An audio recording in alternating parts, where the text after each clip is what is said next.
Pembahasan selanjutnya yaitu melodi. Notasi musik yang telah dijelaskan pada bab terdahulu ternyata masih belum memiliki tinggi nada atau pitch. Untuk mendapatkan tinggi rendah not, diperlukan adanya suatu patokan. Patokan yang digunakan dalam notasi musik terdiri dari sejumlah garis sejajar dan sebuah tanda kunci. Pada awalnya, sejarah mengatakan bahwa notasi musik ditulis dalam 11 garis horizontal yang sejajar yang disebut dengan grid staff atau paranada yang besar. Seperti contoh,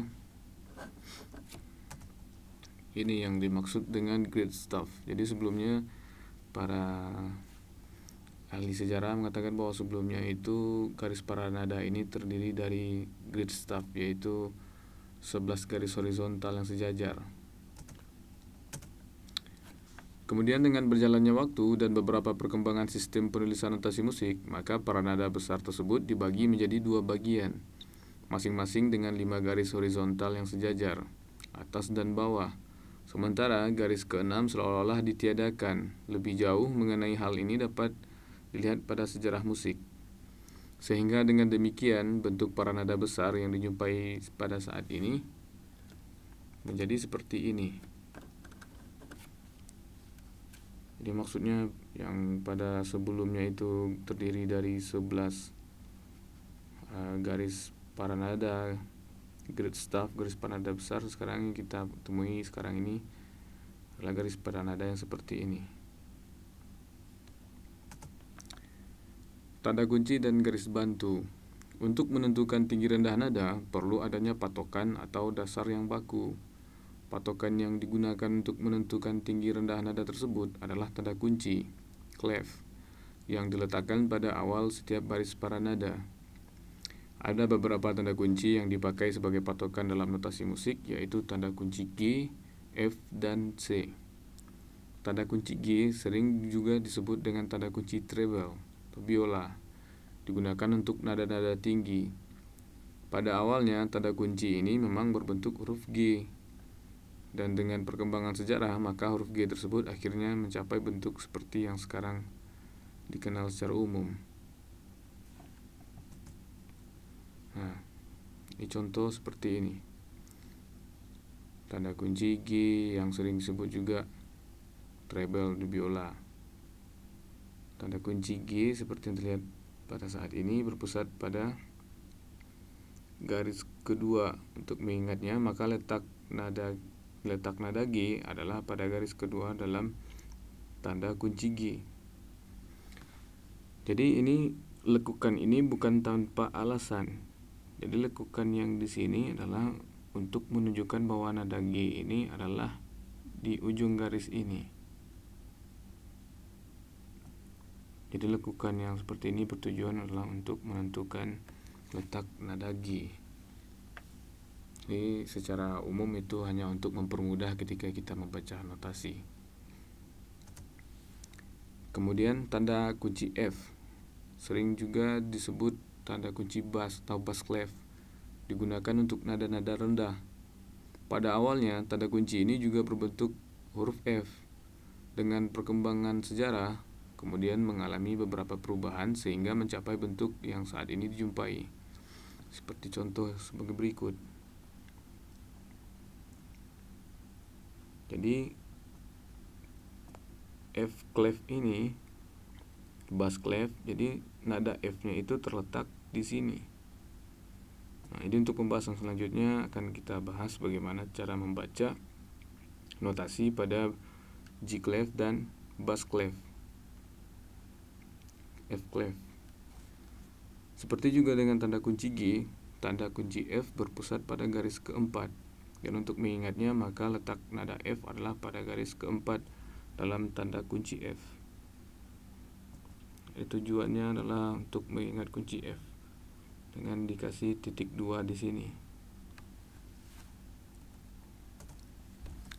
Garis bantu atau ledger line adalah garis yang digunakan untuk meletakkan nada-nada di luar garis paranada, baik di atas maupun di bawah garis paranada. Cara penulisannya tidak digabungkan dalam sebuah garis lurus untuk beberapa nada, tetapi ditulis berdasarkan per nada. Nah, jadi garis bantu ini kita pergunakan ketika nada itu tidak berada lagi pada garis paranada yang 5 ini.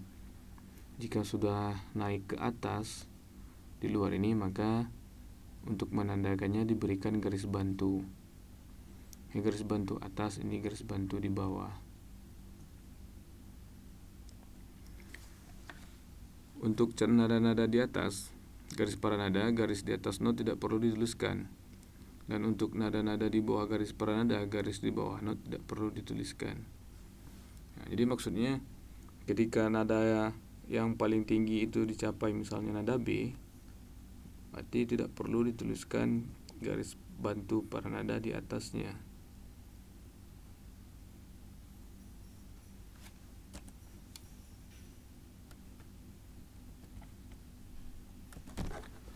Begitu juga dengan nada-nada bawah.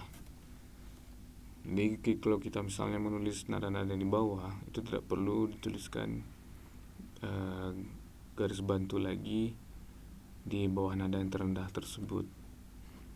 Ini cukup misalnya seperti ini, kita tahu bahwasanya ini adalah nada G. Jadi tidak harus dituliskan lagi garis bantu di bawahnya. Nama nada dan tanda aksidental. Sistem nada yang digunakan saat ini adalah susunan nada-nada dari nada rendah sampai tinggi yang terdiri dari 7 nada. Dengan masing-masing nada mempunyai jarak setengah half step dan 1 whole step. Jadi jarak setengah dan jarak 1. Misalnya contohnya jarak setengah itu antara C ke Cis, dan 1 itu whole step itu jarak C ke D. Susunan nada-nada tersebut dinamakan oktav. Jumlah nada-nada tersebut diberi nama sesuai dengan 7 buah huruf awal dari sistem alfabet, yaitu A, B, C, D, E, F, dan G. Tokoh musik Johann Sebastian Bach telah membagi sistem nada-nada yang ada menjadi 12 nada dengan jarak masing-masing setengah yang dikenal dengan well tempered. Jadi nada itu yang pada awalnya 7, kemudian Johann Sebastian Bach membagi lagi nada-nada yang ada itu menjadi 12 nada. Jadi di sana ada nama dengan istilah semitone. Itu jarak setengah half step. Adapun ketujuh nada-nada tersebut adalah A, B, C, D, E, F, G. Spellingnya itu kalau kita solmisasikan itu La, Si, Do, Re, Mi, Fa, Sol. Di atasnya La, Si, Do, Re, Mi, Fa, Sol. La, Si, Do, Re, Mi, Fa, Sol lagi, dan seterusnya. Untuk menggambarkan tinggi rendah nada-nada sangat tepat jika digunakan instrumen musik yang berbentuk papan atau keyboard, tuts, piano. Papan putih pada piano menggambarkan susunan tangga nada awal dari sistem tangga nada 7 tone. Sistem tangga nada 7 tone disusun oleh jarak tone dan semitone secara bervariasi. Disebut dengan tangga nada diatonis. Nama-nama nada dalam susunan tangga nada diatonis natural belum mengalami perubahan. Dapat dilihat pada gambar di bawah ini. Jadi kalau misalnya kita lihat tuts piano, tuts yang berwarna putih. Nah, kita mulai dari C. Ini bisa kita dapatkan gambarannya seperti ini. C, D, E, F, G, A, B, C, D. Selanjutnya.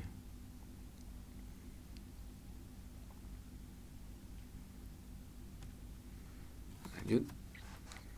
Nada-nada papan hitam pada piano adalah merupakan nada-nada putih yang dinaikkan dengan menggunakan tanda kres atau diturunkan dengan menggunakan tanda mol sebanyak 1 semiton.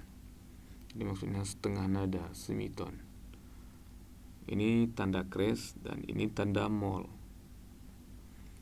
Ini maksudnya antara C ke D, di antara C ke D itu terdapat tuts berwarna hitam. Nah, ini fungsinya untuk menaikkan kalau dia dari C itu menjadi cis, dinaikkan. Kalau dia diturunkan dari D itu menjadi des, demol atau C crash. Kalau untuk penulisan, jadi gambarannya seperti ini. Penulisan notasi baloknya, not balok. C, cis, des, dan D. Begitu juga dengan D ini. Antara D dan E itu terdapat tuts berwarna hitam. Jadi fungsinya sama.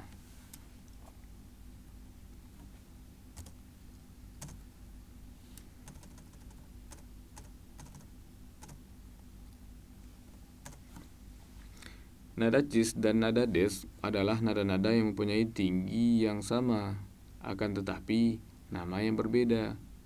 Nada cis dan des disebut dua nada saling enharmonis. Nah, jadi maksudnya sebenarnya secara interval, secara bunyi itu sama tinggi, akan tetapi penamaannya berbeda. Jadi nada cis dan des disebut dua nada saling enharmonis. Tanda untuk mengembalikan ke nada semula setelah dinaikkan atau diturunkan adalah dengan menggunakan tanda natural atau tanda pugar. Tanda kotak yang seperti ini artinya tanda pugar. Di fungsinya adalah untuk mengembalikan nada itu ke jarak semula. Seperti C, cis, kemudian kita ingin mengembalikan ke C lagi, kita gunakan tanda pugar. D, des, kemudian D. Di fungsinya adalah untuk mengembalikan dari tanda ini. Selain tanda aksidental di atas, masih ada tanda lain yaitu double crash dan double mol. Tanda aksidental double crash untuk menaikkan nada asli sebanyak 2 semiton. Sedangkan tanda aksidental double mol untuk menurunkan nada asli sebanyak 2 semiton. Jadi ketika kita menemukan tanda silang seperti ini, kira-kira seperti ini tanda silang di dalam lagu, dalam repertoar musik. Jadi ini maksudnya menaikkan nada ini sebanyak 2 semiton. Jadi naiknya itu kira-kira 1 laras.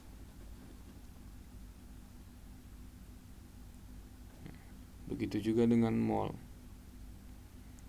Jadi nanti kalau misalnya bacaannya kalau ini jadi, kalau C crash itu cis, kalau double crash itu jadi cisis. Nah, misalnya kalau ini contohkan dengan nada D, dia diturunkan setengah jadi des. Ketika dia diturunkan 2 mol itu menjadi deses dengan tanda double mol.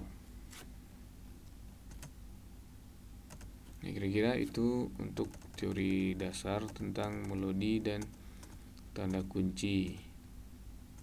Kemudian sistem nada. Kita akan bahas lagi selanjutnya di dalam materi yang selanjutnya.